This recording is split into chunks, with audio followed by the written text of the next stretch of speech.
Hello everyone, welcome to tech Sharmit.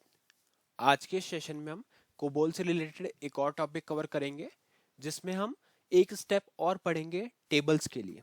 इससे पहले वाले सेशन में हमने सिंगल डायमेंशनल टेबल पढ़ी थी। अब हम पढ़ेंगे टू डायमेंशनल टेबल कैसे बनती है।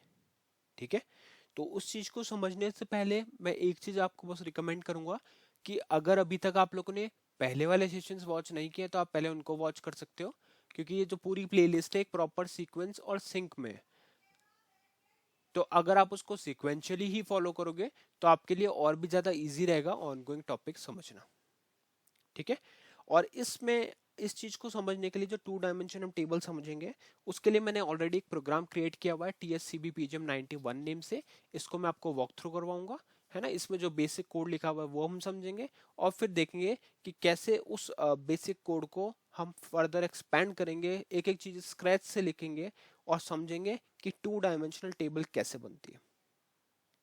ठीक है, तो अभी एक बार मैं पहले प्रोग्राम दिखा देता हूँ, फिर अपन रिक्वायरमेंट समझेंगे और उसका कोड लिखेंगे।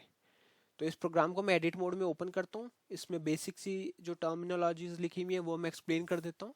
सबसे पहले तो आइडेंटिफिकेशन डिवीजन है। जो लोग पूरी सीरीज देख रहे हैं उन्हें पता है आइडेंटिफिकेशन डिवीजन क्यों यूज होता है, बट हो सकता है आप में से कुछ लोग डायरेक्टली इस सेशन को देख रहे हैं, तो उनके लिए मैं एक बार रिपीट कर देता हूँ कि आइडेंटिफिकेशन डिवीजन जो ब्लॉक होता है वो आपकी प्रोग्राम आईडी और प्रोग्राम के नेम को, या जो भी इंफॉर्मेशन प्रोग्राम से रिलेटेड है ना, प्रोग्राम की आइडेंटिटी से रिलेटेड है, उसको स्टोर करता है।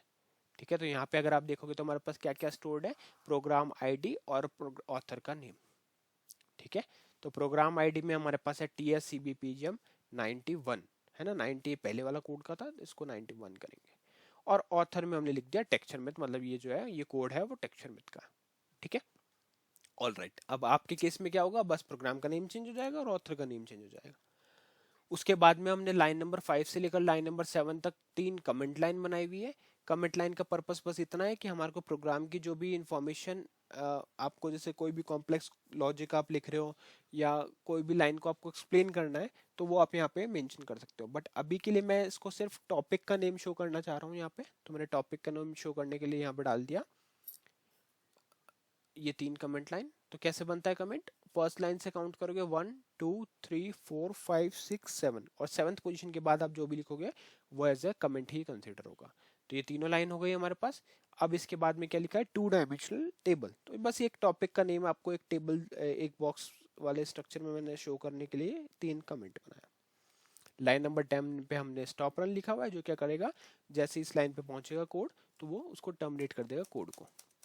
कुछ ब्लैंक लाइन में इंसर्ट करता हूँ और अब अपन अपना मेन जो टॉपिक है वो शुरू करते हैं प्रैक्टिकल के साथ। टू डायमेंशनल टेबल को समझने के लिए आप बिल्कुल सिंपल एग्जांपल से मैं आपको समझाऊंगा। आप ऐसा अज्यूम करो कि आपके पास एक, आपको ऐसी टेबल बनानी है जहाँ पे हम स्टूडेंट का रिकॉर्ड स्टोर करेंगे उसके सब्जेक्ट ग्रेड के साथ में। तो क्या क्या होगा, स्टूडेंट का सब्जेक्ट ग्रेड और स्टूडेंट का नंबर। ठीक है, तो इसको और सिंपल टर्म में अगर इसको ब्रेक करें तो आप लोगों ने मैट्रिक्स देखी होगी, है ना। तो हम यहाँ पे क्या करेंगे, 2 बाई 2 की मैट्रिक्स क्रिएट कर रहे हैं। कंफ्यूज नहीं होना कि टेबल है या मैट्रिक है या एरे है। बस आपको मैं, जो लोग मैट्रिक समझते हैं उनके लिए मैंने ये टर्म यूज किया, अदरवाइज आप टेबल के टर्म्स में देख लो कि 2 रोज होंगे 2 कॉलम होंगे, इस तरह का एक टेबल हम बनाने वाले हैं। ठीक है, तो स्टार्ट करने से पहले यहाँ पे लिखना पड़ेगा पहले आपको डेटा डिवीजन। तो यहाँ लिख देते हैं डेटा डिवीजन। ठीक है, डेटा डिवीजन के अंदर हम लिखेंगे वर्किंग स्टोरेज सेक्शन। ये सब चीज़ें आपको पता होंगी क्योंकि ये पहले बहुत डिस्कस कर चुके हैं कई बार। तो टाइम सेव करेंगे और अपन फर्दर मेन टॉपिक पे फोकस करेंगे। So working storage section. अब यहाँ से हम हमारा मेन जो है 2 बाई 2 वाला टेबल बनाएंगे। तो उसके लिए पहले लिखूंगा लेवल नंबर 01, फिर लिखेंगे ग्रेड्स टेबल। तो ये तो क्या हो गया, बस टेबल का हमने नेम दे दिया यहाँ पे। ठीक है, अब इसका सब कैटेगरी सब ग्रुप एलिमेंट डिफाइन करने के लिए लिखेंगे यहाँ पे 05, और यहाँ लिखेंगे स्टूडेंट हाइफन ग्रेड। ठीक है, यहाँ लिखेंगे ऑकर्स। ऑकर्स बहुत ही मेन कीवर्ड है इसके लिए, क्योंकि ऑकर्स से ही आप ये डिफाइन करते हो कि ये टेबल की तरह एक्ट करेगा, है ना। तो ऑकर्स, और यहाँ मैं लिख देता हूँ 2 टाइम्स, तो मुझे इसको 2 टाइम्स अकर करवाना है। ठीक है, इसके बाद में हम एक और इसका सब एलिमेंट बना देते हैं 10, क्योंकि 2 बाई 2 की टेबल होगी। तो यहाँ आ जाएगा 10, यहाँ आ जाएगा सब्जेक्ट ग्रेड, ठीक है, यहाँ लिख देता हूँ PIC जो डिनोट करेगा पिक्चर क्लॉज को, और इसका यहाँ पे आ जाएगा 99 या 9 ऑफ 2 भी आप लिख सकते हो। 9 मतलब न्यूमेरिक और 2 मतलब उसका साइज। यहाँ आ जाएगा कर्स फिर से, और इधर आ जाएगा 2 टाइम्स। ठीक है, तो अब इस चीज को समझो ऐसे, देखो 01 जो है वो क्या कर रहा है, 01 आपको बताएगा कि आपका जो डेटा है वो कौन से रिकॉर्ड है, ग्रुप रिकॉर्ड है ना। तो 01 डिफाइन करता है कि ये ग्रुप रिकॉर्ड है, 05 डिफाइन करता है कि एक सब ग्रुप है विद इन द रिकॉर्ड, और उसके बाद में जो हमारे पास लेवल 10 है वो स्पेसिफाई करता है कि एक डिटेल्ड डेटा फील्ड है with in the sub group. ठीक है, तो सब ग्रुप की डिटेल्ड डेटा फील्ड है। ठीक है, तो इस तरह से हम बनाते हैं।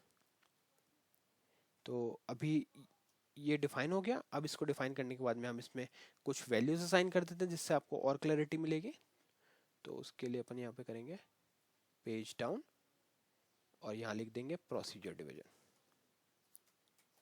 Procedure division. ठीक है, प्रोसीजर डिवीजन आ गया। अब इसमें हम वैल्यूज असाइन कर देते हैं। तो वैल्यूज असाइन करने के लिए सेम आपको मूव स्टेटमेंट का यूज करना पड़ेगा। तो यहाँ लिखेंगे मूव, इस तरह से move 80 to subject hyphen grade 1,1। ठीक है, इसमें हम ये वैल्यू असाइन कर रहे हैं। तो अब क्या होगा, स्टूडेंट ये 1 क्या रिप्रेजेंट कर रहा है, स्टूडेंट 1 को, और ये 1 रिप्रेजेंट करेगा सब्जेक्ट 1। ठीक है, तो इस पे हमने क्या कर दिया, सब स्टूडेंट 1 सब्जेक्ट 1 क्या हो गया 80। ठीक है, दूसरा स्टेटमेंट डिफाइन करते हैं। यहाँ आ जाएगी दूसरी वैल्यू मूव 85, सेम रहेगा टू सब्जेक्ट ग्रेड, यहाँ पे आ जाएगा 1,2। ठीक है, ये आ गया हमारा स्टूडेंट 1 सब्जेक्ट 2। अब इसी तरह से हम नेक्स्ट डिफाइन करेंगे। तो यहाँ लिखेंगे मूव 70 टू सब्जेक्ट ग्रेड 2,1, मतलब सेकंड स्टूडेंट फर्स्ट ग्रेड। ठीक है, फर्स्ट सब्जेक्ट ग्रेड। और उसी तरह से आ जाएगा यहाँ पे मूव 75 टू सब्जेक्ट ग्रेड 2,2। ठीक है, ये चीज हमने यहाँ पे डिफाइन कर दी। हो गया। अभी इसके बाद में आप यहाँ पे क्या करोगे, इसको एंटर करोगे। अब आप चाहो तो इसको डिस्प्ले भी करवा सकते हो। तो डिस्प्ले कराने के लिए आपको क्या करना पड़ेगा, इस तरह से ब्लैंक लाइन इंसर्ट करनी है पहले, और यहाँ पे हम डिस्प्ले करवाएंगे डिस्प्ले, और इसको इस तरह से लिख देते हैं जिससे आपको आउटपुट देख के क्लियर होगा कि क्या यहाँ पे प्रोसेस है ना। Subject 1 grade. ठीक है, इसको इधर से ऐसे क्लोज करेंगे और यहाँ लिख देंगे सब्जेक्ट ग्रेड हाइफन ग्रेड 1,1। ठीक है, ये आ गया। अब उसी तरह से आप इसको रिपीट कर दो एक बार, और इधर मैं कर देता हूँ इसको सब्जेक्ट 2 कॉमा, सॉरी यहाँ स्टूडेंट है तो ये 1, और सब्जेक्ट ग्रेड में आ जाएगा 2, इधर आ जाएगा 1/2। ठीक है, उसी तरह से हम दोनों लाइन को फिर से कॉपी कर लेते हैं जिससे हमारा थोड़ा सा टाइम सेव होगा, और इसको यहाँ पे पेस्ट करके इधर कर देंगे सब्जेक्ट 2 1 सब्जेक्ट 2 2, और यहाँ आ जाएगा 2 1 2 2। ठीक है, ये हो गया। लास्ट में स्टॉप रन है, वो क्या कर देगा, प्रोग्राम के फ्लो को एंड कर देगा। तो अभी इसको करते हैं कंपाइल, देखते हैं फाइल किया, कंपाइल हो गया सक्सेसफुली, कॉल किया। तो आउटपुट क्या आया देखो, स्टूडेंट 1 के सब्जेक्ट में क्या आया, ग्रेड 80। स्टूडेंट 1 सब्जेक्ट 2 में क्या आया, 82। Student 2 subject 1 70। Student 2 subject 2 75। ठीक है, तो इस तरह से हमने क्या कर दिया, इन वैल्यूज को प्रिंट करा दिया। अच्छा, क्वेश्चन ये है कि क्या यहाँ पे अगर मैं इसको टर्मिनेट करता हूँ तो क्या ये एरर देगा या चल जाएगा, क्योंकि नॉर्मली हम देखते हैं कोबोल में हम चीज़ टर्मिनेट करके रखते हैं। तो ये देखो अब भी चल रहा है ना। तो ये आप, इसमें कोई कन्फ्यूज़न नहीं है। मेन कॉन्सेप्ट आपको पता होना चाहिए, बाकी चीज़ें आप बेसिक खुद भी ट्राई कर सकते हो, एक्सप्लोर कर सकते हो, जो भी चीज़ आपको सही लगे। इवन अगर हम कोबोल में टर्मिनेट करते हैं तो ये बेटर है कि टर्मिनेट ही आप इसको करो, है ना। फिर क्या, आप अगर कोई कोबोल स्पेसिफिक एडिटर पे भी वर्क करते हो तो वहाँ भी आपको कोई इशू नहीं आएगा। ठीक है, तो यहाँ पे हमने ये वैल्यू आई थिंक 85 कर देते हैं, जो भी आपके ऊपर है, आपके ऊपर डिपेंड करता है कि आप क्या वैल्यू वहाँ पे शो करने वाले। बट ओवरऑल हमने देखा कि 2 डायमेंशनल टेबल कैसे बनती है कोबोल प्रोग्राम के अंदर। ठीक है, आई होप ये सेशन क्लियर हुआ होगा। नेक्स्ट सेशन में बाकी टॉपिक डिस्कस करेंगे। So thank you for watching texture में।